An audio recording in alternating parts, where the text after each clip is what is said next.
Most agency owners will never sign their first 5 clients, and this is not because they are stupid or lazy, or sometimes they are, but in most cases it's because they just are playing the wrong game from day 1 over 0. When you're starting out, you don't really have any sales skills, you don't have case studies, you don't really even know if your offer or niche works, right? So it makes the 5 first clients feel impossible. And you just know that once you have those first 3, 4, 5 clients, you get a case study, you get a bit of motion going on, then hitting 10, 20, 30, $50,000 a month, it becomes way easier. It just becomes like a math equation, right? But you first need to get those 5.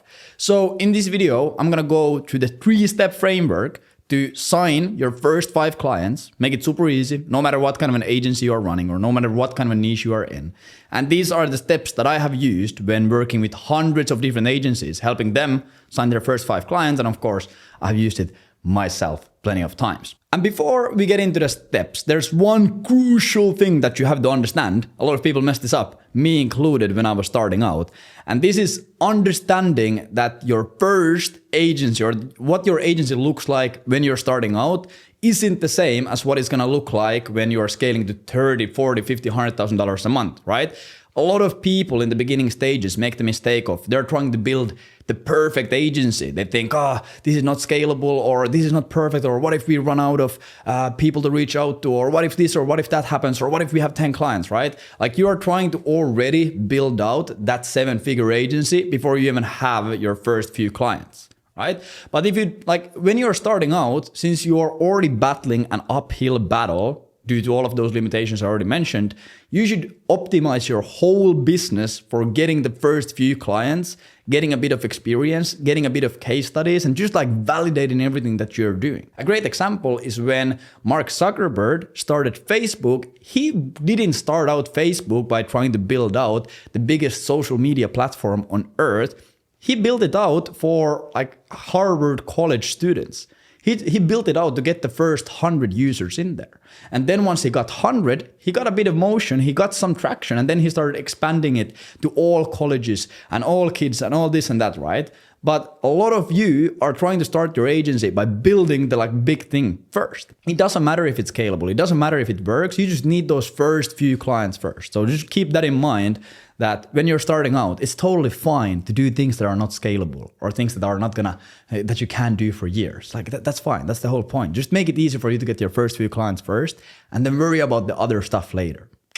But yeah, so to getting into the steps, the first step, the first thing that I 100% recommend you do when you're starting out and signing your first clients is the type of close you use. A lot of people, when they start their agency and they start taking calls with prospects, they've noticed that, holy shit, like you need to have a bit of sales skills here. And they think that the reason why they're not closing clients is because they don't really have the sales skills required. So they start going through sales training and YouTube videos about sales and finding sales scripts and all this stuff, reading sales books. And of course, that's never going to hurt you. But when you're starting out, it's stupid to focus your attention and energy into becoming a better closer when like the biggest objection why people don't of closing with you is just like people don't really know what's going to happen. You don't really have proof. You can't really show them that, hey, this happened with a client of mine. You don't have case studies. So what we have seen is the easiest way to close clients at the beginning is use something called the workflow close. So pretty much what you do is you just map out exactly step by step what is going to happen when a client starts working with you. First, we are going to do this, then we're going to do that, and then we're going to do this. And then if this and that happens, we'll do this. So you just pretty much map out your whole service into this really easy to consume step-by-step workflow. And then when you're closing clients, you tell them like, hey, yeah, we don't have case studies, we don't have experience, but this is what I will do for you. And these are the things that we're going to be looking at. And these are the metrics that we're going to be optimizing around. And if this happens, we'll do that. And if that happens, we'll do this, right? And they know exactly that, okay, shit, like this dude or this girl, whoever, this is what I'm going to get. And yeah, they might not be extremely experienced, but at least they know exactly what they're getting. So then they're not judging your offer based on you and your experience. They're judging the offer by looking at the workflow. Like, hey, do we think that these steps make sense? And then, of course, you have to sell them on why you think that these exact steps are how you want to do it, and showing them that they can trust you to complete these steps to the highest possible level of standards. But it makes the close way easier because you don't try to pull some kind of advanced sales manipulation tricks and multi-closes and shit like this. It's like, hey, this is what our service is. This is step by step. I have never done this before, but this is what I'll do. And it's way easier to close like that. It takes all the pressure off from you and it puts it on the actual mechanism or actual process. Once you have your workflow created and you know exactly how we're going to close these prospects, we have to go into step number 2, which is selecting the right pricing model. I get this question a million times. Okay, not a million times, but I get this question a lot. What is the best pricing model for lead gen clients? What is the best pricing model for media buying? What is the best pricing model for this and that and copywriting? Right? Like, what is the best pricing model? Or how can I sign retainers? How can I do setup fees? How can I do rev share? And once again, I 100% get that these are questions that you naturally ask once you're starting out, but you're looking at the concept of pricing models wrong. The only thing that a pricing model does, it only just answers the question, how is the risk split? AKA, who is taking on the risk? Because when you and your client work together, one side is going to have more risk than the other. Or sometimes you can have like an equally split risk.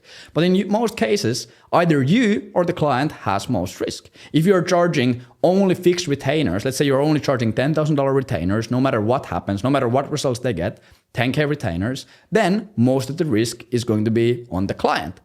But if you're, let's say, charging 100% revenue share and you only get paid when you make money for the client, like 95% of the risk is going to be split on you, right? So the more risk you take on yourself through your pricing model, the easier it is to close clients. And I'm not saying here that you should work for free, even though it's not a bad idea. But what I've seen is when you're working for free, the prospects and clients you work with are not as committed and it makes it super hard for you to get really good results. So you just once again have to align your pricing model based on how much authority and just confidence you have. Because higher authority, higher trust you have with the client, the more risk you can put on them. But if the client doesn't trust you at all, or if you just don't have any authority, aka you're just a beginner, you have to take most of the risk on yourself. And the best way, in my opinion, to do this is to pay per result based pricing.